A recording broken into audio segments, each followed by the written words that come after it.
Habari zenu watazamaji wa Beyond Services, mnavyojua Uncle ni kijana analeta mambo. Leo nimeleta na story nyingine jamani. Ya kuhuzunisha jamani story hii basi tu. Haya basi, huyu mwanamume unamuona hapo ambao akiwa kwenye suti akiwa na huyo mwanamke huyo ambao unakuja kujua ni nani. Anaitwa Idrisse Jarick Ouedraogo. Huyu mwanaume ni mwanaume ambao ana miaka 36. Miaka kuzaliwa, akiwa ni mzaliwa wa nchi hiyo inaitwa Burkina Faso. Huyu Jarick alipokuja Rwanda bana, story nyingine ajabu sana. Akaja Rwanda kama kutembea nini, alafu akampata msichana mmoja ambao unamuona hapo, utakuja kujua ni nani. Huyo msichana aliweza kumchumbia na kumwambia kwamba anampenda, wakafika kipindi fulani wakaingia kabisa kwenye mapenzi ya kanoga, alafu akafanya ndoa, akafunga ndoa na msichana huyu. Sijui niseme nani. Huyu msichana unamuona au muoni?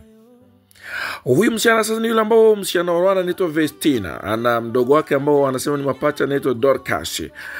Wameweza kushika mioyo ya watu wengi ndani nchini Afrika kwa nyimbo zao tofauti. Nyimbo zilipendeza watu, nyimbo zilifurahisha watu.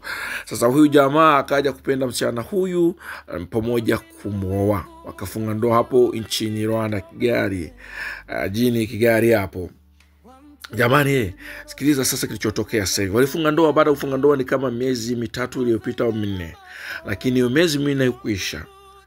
Sasa hivi story iliyopo kwamba ndoa iliyofanyika pale nchini Rwanda, kufunga ndoa msichana huyu na huyu mwanaume Jarick kutoka huko Burkina Faso, akaweza kufunga ndoa ya kali sana na msichana huyu. Wanasema kwenye harusi yao walitumia pesa mingi kwa sababu huyu jamaa pesa yani ni kama vile anasema ni ndugu yake na pesa, yani ana pesa si mchezo. Inasemekana sasa kwa sasa huyu mheshimiwa ambao ni Jarick mzaliwa pale Burkina Faso, ambaye aliamua kwa huyu msichana kutoka nchini Rwanda anaitwa Vestina, anajulikana kwa nyimbo za gospel yani tofauti kibao. Msichana ambao umeweza kugusa mioyo ya watu wengi sana, akiwa na mdogo wake ambao wanasema ni pacha lake. Kwa sasa inatangazwa kwamba yeye hayuko kwenye ndoa tena. Baada ya miezi kama 4 bado hajaisha, nasikia kwamba ndoa yao imeshavurugika tayari. Mtoto chozi si chozi la ditirika kweli, ambao akiwa anataji kwenye Instagram zake na mtandao wake mwingine anatumia kwamba anatamani arudi nyumbani. Walipo watu wengi walipomsikia wakati alikuwa anamwambia mdogo wake kwamba usije ukajaribu kuolewa ukiwa mdogo, ni kwamba kuna kitu kilichomkuta pale kimemtisha mtoto wa watu jamani, ambao akashtuka kumwambia mwenzie kwamba usije ukatamani kuolewa ukiwa mdogo. Imeleta huzuni sana na machozi kwa watu wengi ambao walikuwa ni fans wa msichana huyu Vestina, mwimbaji wa nyimbo za Injili. Imeleta shida, watu wanalia, wazazi, watu tofauti ambao yani wajapenda kitu hiki kilichotokea jamani. Hapo imetokea nchini Rwanda, jini Kigali. Huyu Jarick ni wanasema kwamba Jarick hakuja Rwanda hivyo kwa sababu wanasema Jarick imeshagundulika kwamba ni mwanajeshi mkuu pale nchini Burkina Faso, akiwa kwamba labda alikuja kwa Afrika kwa njia za upelelezi, labda kutumwa na president aliyopo. Huyo jamaa ambao sasa watu wameshajua habari tofauti kutoka hapa na hapa kwamba huyu jamaa alikuwa ni askari mkuu pale nchini Burkina Faso. Chini nini imesababisha, na wanadai kwamba baba yake alikuwa ni mtu mkubwa ndani nchini, kwamba pesa zilikuwepo. Ndio maana tumesema kwamba labda huyu jamaa anaitwa ndugu yake na pesa, kwa sababu wanasema ana mshiko si mchezo, pesa ile ya kumwagika kabisa. Umeona?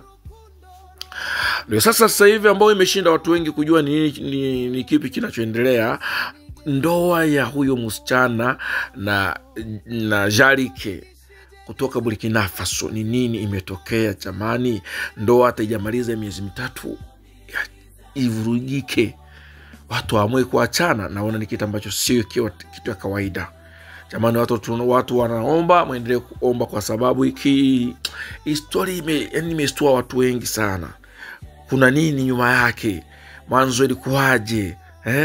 Ni kipi kimetokea? Wengine wao wakitoa wakakomenti pale, wanasema labda jamaa amekutana na mtoto mdogo sana, mtoto wa Kinyarwanda, labda alikuwa hajajua mambo, na mshikaji labda bana yeye anajiachia, haoni huruma. Mtoto akashtuka akasema bana hapa si hawezi. Ni kweli? Unaonaje wewe? Watu wengi wameongea maneno tofauti kibao. So jamani story pakina nipa huzuni mimi mwenyewe, na huzunika sana yani. Kwa sababu imeshatangazwa tayari kwamba msichana huyu yanatamani kurudi nchini Rwanda. Walipokuwa wanaishi huko Marekani, anaona kwamba kukaliki kwa sababu yale yomopata ni mengi. Mtoto siku zake ni chozi, analia kama mtoto tu, chozi latiririka bila kukama jamani. Unaona? Jamani, usiende mbali na mimi, nakuja kuambia mengi zaidi tukiwa